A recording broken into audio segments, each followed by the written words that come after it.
Federal law enforcement investigators continue to gather evidence at Washington's Navy Yard. Authorities are still unable to say what caused Aaron Alexis to gun down 12 people in Monday's rampage before police shot and killed him.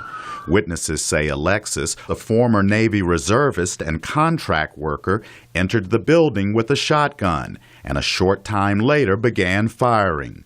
John Weaver watched as the suspect killed his co-worker. I popped my head up and I saw him pointing his gun at my friend, and he shot her. The latest shooting has renewed the debate over stricter gun control. Many gun owners oppose stricter laws. President Obama is again urging lawmakers to enact new legislation. The fact that we do not have a firm enough background check system is something that makes us more vulnerable to these kinds of mass shootings. There were 78 mass public shootings in the U.S. over the past 3 decades, resulting in 547 deaths, according to a study released in March by the Congressional Research Service. On Capitol Hill, members of Congress were joined by families of shooting victims, including relatives of some of the 26 gunned down at an elementary school in Connecticut last year. Senator Chris Murphy. Something is broken with democracy when 90% of the American public thinks that people should get a background check before they buy a gun, and we can't get a vote here in the United States Congress.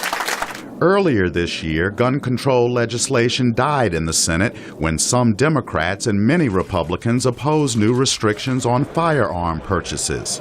Steve Billett is a political science professor at George Washington University. I think we're numb, quite frankly, when it comes to many of the gun control issues. I think there are a lot of people who simply reconciled themselves to the fact that these are isolated incidents that we have to deal with from time to time, and that's that. Gun rights advocates like the National Rifle Association did not issue a statement after the Navy Yard shooting, but in the past they've fought against efforts to infringe on Americans' right to own guns. The NRA is powerful. Its members and gun supporters in Colorado celebrated after voters ousted 2 state senators who supported modest gun control measures. Connecticut Congresswoman Elizabeth Esty is ready to fight back.